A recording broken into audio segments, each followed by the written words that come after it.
Itu jamaah kita kreatif, dia buat meme. Dibuatnya gambar saya, di samping itu kata-kata. Ada perempuan yang ketika tidur tapi dosanya mengalir pada dia.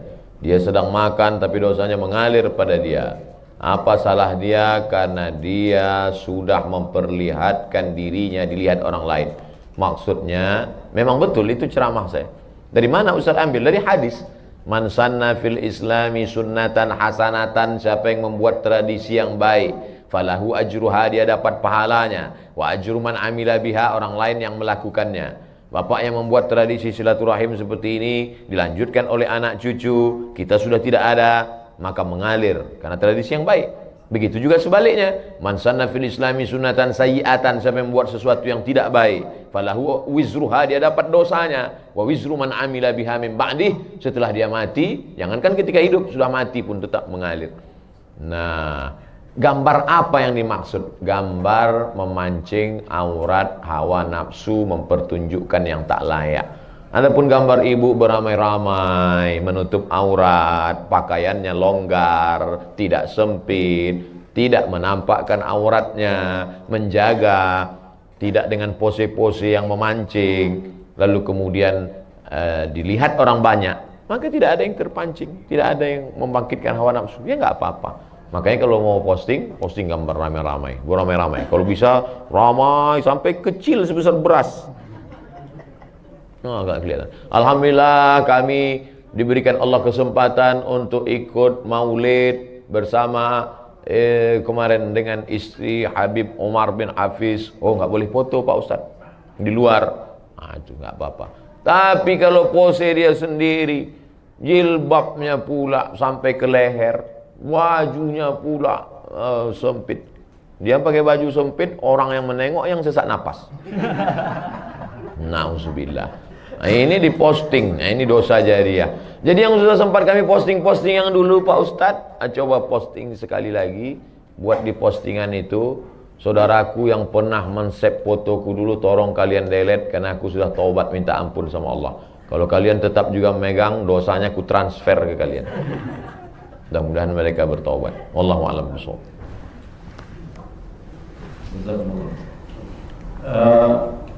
InsyaAllah Ustaz Somad tidak akan lupa balik kemari lagi. Amin. Karena hanya satu-satunya mic yang seperti ini. Amin. Ada di sini. Masya Allah. Ini agak aneh sedikit karena baterainya kelihatan. Mudah-mudahan Ustaz ingat terus. Ingat. Ingat. Gitu ya Allah ya. Ingat. Baik, Ustaz, ada pertanyaan berikutnya. Bagaimana kita menyikapi pemimpin negeri yang zalim? Apa yang harus kita lakukan? Kuntum khaira ummah, kamu umat yang terbaik, ta'muruna bil ma'ruf, ajak orang berbuat baik, wa tanhauna 'anil munkar, larang orang berbuat munkar, wa tu'minuna billah, berimanlah kepada Allah.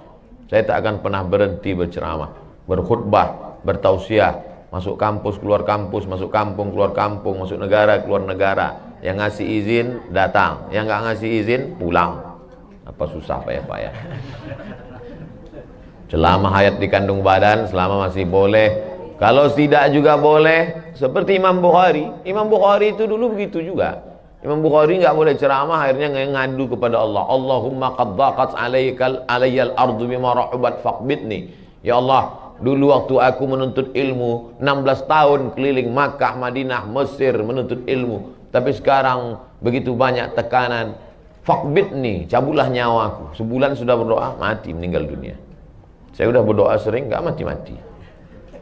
Takdir kuasa Allah Subhanahu wa taala. Jadi oleh sebab itu, maka tak pernah berhenti saya sampaikan anggota dewan. Kenapa Ustaz cerita anggota dewan? Karena mereka dipilih aspirasi rakyat, dia mesti mencuarakan itu. Saya sampaikan di berbagai macam majelis.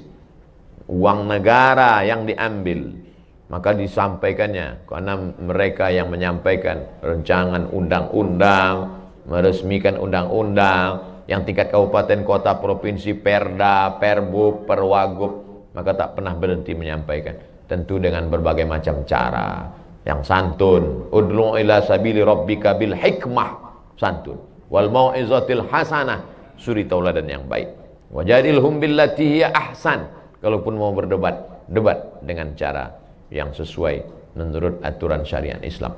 Makanya kalau Bapak Ibu dengar ceramah saya baik-baik, saya tak pernah menyebut nama sampai sekarang. Saya tak pernah menyebut partai, tapi saya tak menyalahkan kawan-kawan ustadz-ustadz lain yang menyebut. Mungkin itu metode yang dia pakai. Ini kita gini kan ibarat makanan juga. Ada makanan pedas, macam jenis musik juga. Ada yang metal, ada yang slow. Tapi substansinya mesti sama, mengingatkan. Kita ini akan bangkit kalau cuman ada dua, amar ma'ruf nahi mungkar. Kalau sudah amar ma'ruf nahi mungkar tidak ada, bantai saja, suka hati hantam kromo, na'udzubillah. Saya sampaikan hadis. La ta'murun nabil ma'ruf, ajak orang buat baik, wala tanhauna 'anil munkar, larang orang buat mungkar.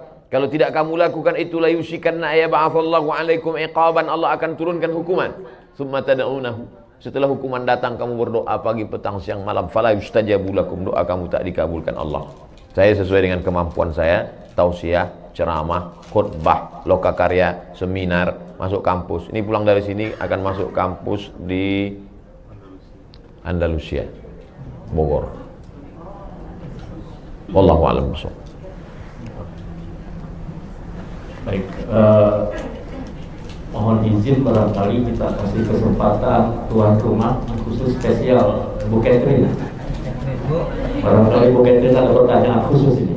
Nah, silakan. Mau nanya apa?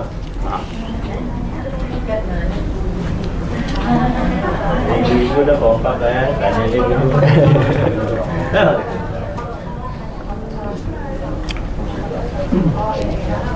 Kamu panggilkan sama kakaknya.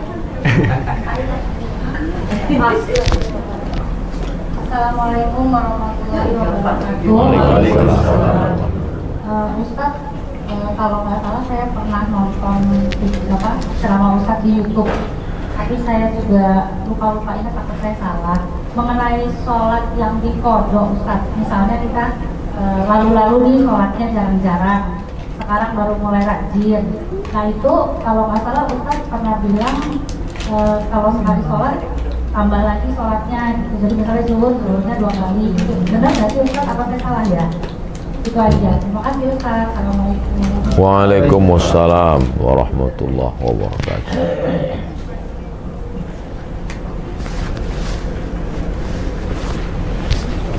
Langsung saya jawab Ustaz. Nanti habis sholat zuhur sekali lagi. Usolli fardhu zuhri 4 raka'atin qada'an.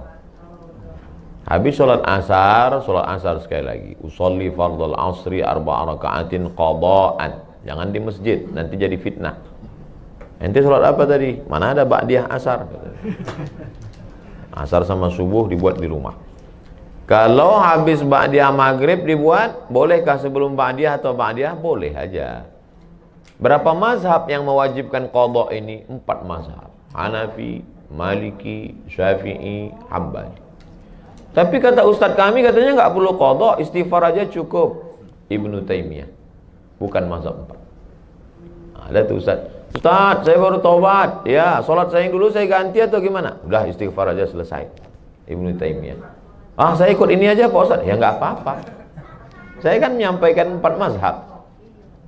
Tapi saya, dalil-dalilnya Pak Ustadz, sahabat saya sudah nulis di internet. Cara nyarinya Pak Ustadz, buka Google, tulis di situ, sholat qadha Ustadz Sarwat.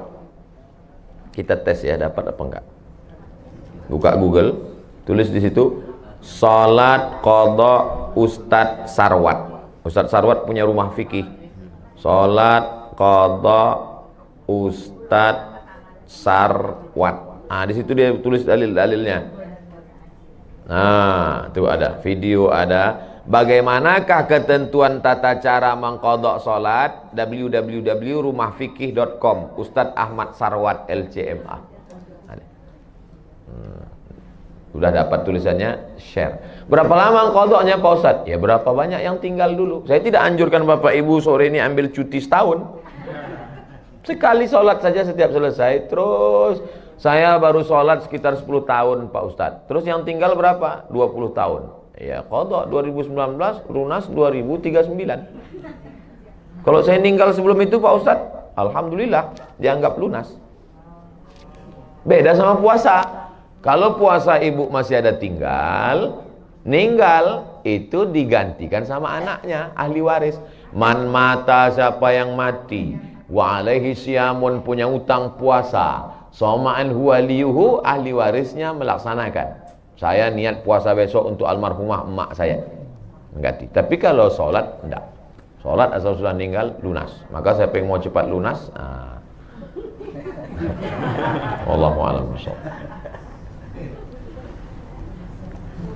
Baik, mohon berkenan satu lagi ada. Oh begitu ya, mau tambah lagi? Subuh juga bisa kan? Subuh di Subuh. Qadha ini bahkan Nabi pernah mengqadha sholat tahajud. Nabi pernah sholat siang 12 rakaat. Sholat apa itu Rasulullah? Karena tadi malam, kan tidak mungkin witir siang. Nabi itu 11, karena tahajudnya 8, witir 3, 11. Maka siang nggak ada witir, jadi 12. Tapi kita nggak. Qobliyah subuh, kalau terbangun misalnya jam 5. Sementara sholat subuh sudah dilaksanakan di masjid. Apakah kita yang terlambat bangun langsung sholat subuh? Tidak, tetap qobliyah dulu. Qobliyah dulu, jangan sampai tinggal qobliyah. Rakaat al-fajri 2 rakaat qobliyah subuh khairum minad dunya wa ma fiha, lebih baik daripada dunia dan seisinya. Bagaimana kalau masuk masjid sudah qomat? Qad qamatis salatu, qad qamatis salah. Tetap sholat subuh, qobliyahnya diqadha setelah sholat subuh. Pulang ke rumah, qobliyah. Tapi tidak wajib. Yang wajib tadi yang sholat 5. Subuh, zuhur, asar, maghrib, isya. Sholat subuh, usolli fardhu subhi rak'ataini qadha'an. Qadha'an. Sholat itu sebetulnya berapa Pak Ustaz? 3. Yang dilaksanakan cash itu usolli fardhu zuhri 4 raka'atin adaan. Yang kedua mengganti qadha'an. Ada satu lagi i'adatan, mengganti. Ibu sudah sholat zuhur. Selesai sholat zuhur, pas mau makan, cuci tangan, tiba-tiba ngelihat ada kulit ikan mas nempel di kulit. Berarti wuduknya tadi batal, karena ada kulit yang tidak kena air. Maka sholat zuhur sekali lagi, bukan ada, bukan qadha, tapi i'adah, siaran ulangan. Usolli fardhu zuhri. Atau bapak, ketika bapak sudah selesai sholat, istri bapak ngomong, papa, itu tumitnya saya lihat ada cat. Tumit yang kena cat, habis ngecat, maka itu tidak kena air wudhu. Ambil thinner, ambil bensin, bersihkan, wudhu sekali lagi. Sholat yang tadi diulang. Kenapa diulang? Karena sholatnya tidak sah akibat wudhunya tidak sempurna. Nama sholatnya i'adah. Jadi sholat ada 3. Adaan, qadhaan, i'adah. Wallahu a'lam. I'adah. Ulangan. I'adah. Usolli fardhu subhi, usolli fardhu zuhri 4 raka'atin i'adatan. Baik. I'adah. Dia mau bertanya, silakan. Saya langsung. Terima kasih. Assalamualaikum warahmatullahi wabarakatuh. Waalaikumsalam warahmatullahi wabarakatuh. Saya mau bertanya 2 Pak Ustaz. Yang pertama, mana yang lebih baik hukumnya buat laki-laki menjadi imam ibunya di rumah atau pergi sholat ke masjid? Pertanyaan saya satu itu. Yang kedua, kadang-kadang kita melihat kawan-kawan itu kalau ngambil air wudhu itu tidak sampai ke sikunya, tidak basah sikunya, hanya di sini saja. Apakah kita boleh mengingatkan kepada orang yang seperti itu? Terima kasih. Wassalamualaikum warahmatullahi wabarakatuh. Waalaikumsalam. Ibu ayah kita sudah tua, tidak bisa ke masjid, lalu dia ada di rumah. Bagaimana cara kita berbakti sebagai kepala rumah tangga, suami laki-laki sholat di masjid? Setelah selesai sholat di masjid, pulang ke rumah, sholat sekali lagi. Jadi imam. Bolehkah kita sholat 2 kali? Boleh. Sholat yang pertama itu menggugurkan kewajiban, sholat yang kedua itu mencari fadilah, keutamaan. Mana dalilnya? Ini kan lagi tren nih sekarang. Mana dalilnya? Nabi sholat bersama sahabat di Masjid Nabawi. Setelah selesai sholat, Nabi pulang ke rumah, sahabat itu duduk di masjid. Tak lama datang orang kampung sahabat itu, musafir, mau jumpa Nabi. Lalu orang kampung itu mau sholat dan meminta sahabat itu menjadi imam. Padahal dia sudah sholat sama Nabi. Itulah dalil boleh sholat 2 kali, dan imamnya boleh sholat mencari fadilah, makmumnya sholat menggugurkan kewajiban. Jadi dua-dua dapat. Laki-laki sholat di masjid, laki-laki soleh. Laki-laki yang sholat di rumah, laki-laki solehah. Jangan sampai sholat di rumah. Lalu kemudian kalau nampak orang sikunya tidak kena air, tidak basah, apa kata Nabi? Wailun lil a'qab, celakalah tumit. Hadis sahih, riwayat Abu Hurairah radhiyallahu anhu. Wail neraka, wail celaka, lil a'qab tumit celaka. Rupanya ada orang yang air disiramkan dari atas tumit tak kena. Nah, jadi disiram kena tumit. Celah-celah jari ini dicelahi pakai kelingking supaya air masuk ke dalam. Siku disapu. Kalau ibu berani berkata begitu, sampaikan wailun lil siku, celaka siku. Tapi kalau enggak berani, ya pelan-pelan lah, celaka siku. Maksudnya lebih lembut, lebih soft, kasih dia kirim video, nomor WA dia ada, kirim video. Ini tata cara wudhu yang benar.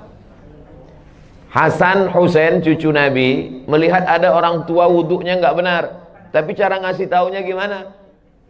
Husain nanya Hasan, Hasan gimana wudhu? Hasan pun wudhu di depan Husain. Orang tua ini ngelihat, pas dia ngelihat baru dia sadar, oh rupanya saya salah tadi. Begitu akhlak Hasan dan Husain. Bukan dia tunjuk. Sekarang kan banyak nih anak-anak muda baru ngaji, diceramahin pula lagi, Assalamualaikum. Tentu orang itu tersinggung. Mungkin niatnya baik, tapi caranya tidak santun. Nah, jadi ibu wajib mengingatkan dia. Bayangkan, sholatnya nggak sah seumur hidup. Nggak sah sholatnya, gara-gara wudhu tak sampai ke siku. Sampai dalam Quran itu disebut, wa aidiakum ilal marafiq, tangan kamu sampai siku.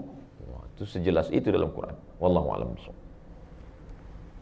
Baik, mungkin ini pertanyaan terakhir ya. Ada pertanyaan Ustaz, bagaimana ciri-ciri Allah terima taubat seorang berdosa? Apakah semua dosa-dosanya akan diampuni jika ia bertaubat?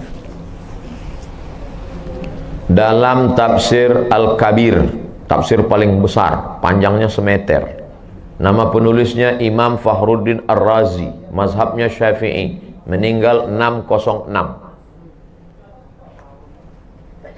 100 tahun setelah Imam Ghazali. Ghazali 505, Razi 606. Saya ingat itu aja karena mirip-mirip.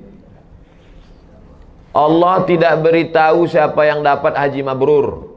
Allah tidak beritahu siapa yang dapat taubat nasuha. Allah tidak beritahu siapa yang dapat sholat wusta. Allah tidak beritahu siapa yang dapat malam Lailatul Qadar. Tengok dalam tafsir surah Al-Qadar, juz 30. Kenapa Allah tidak kasih tahu? Bayangkan kalau udah tahu. Mungkin pengajian nggak ada lagi. Pak, Bapak nggak ngaji? Udah dapat kemarin. Allah tidak kasih tahu itu. Tapi tanda-tanda indikasinya ada. Apa tandanya? Katanya Pak Ustadz kalau haji mabrur itu wajahnya putih. Pulang dari Makkah paling putih. Nggak pernah ke masjid. Tidur di hotel. Ini bukan tanda. Tanda itu, itu dia kata kuncinya. Keyword, ke kunci, word kata. Kata kunci, ada perubahan. Dulu Pak Ustadz sebelum dia ngaji, pelit. Setelah ngaji nih Masya Allah. Dulu sebelum ngaji sedekah 2000. Sekarang 2500. Ada perubahan. Dulu Pak Ustadz tuh sebelum ngaji, Masya Allah, kasar ngomongnya. Sekarang udah mulai santun. Taubat nasuha diterima. Dulu sebelum malam Ramadan Lailatul Qadar, orangnya itu Pak Ustadz gak pernah ke masjid. Ada perubahan. Nah, inilah cirinya. Apakah diampunkan Allah semua dosa-dosanya? Mantaba, siapa yang taubat, wa amana, imannya ikhlas, wa amila amalan salihah, beramal soleh. Kalau tiga ini cukup syarat. Ulaika mereka itu yubaddilullahu sayyiatihim hasanat. Semua dosa-dosanya dulu diganti Allah dengan hasanat, kebaikan-kebaikan. Bukan cuma dihapus Allah. Coba lihat bunyi kalimatnya. Yubaddilullahu sayyiatihim hasanat. Diganti Allah semua dosanya menjadi hasanat, kebaikan-kebaikan. Mudah-mudahan kita termasuk yang jenis itu insyaallah. Syaratnya 3. Taba wa amana wa amila amalan salihah. Kita sudah bertobat, kita sudah beriman, tinggal lagi mengisi dengan amal saleh. Wallahu a'lam bishawab.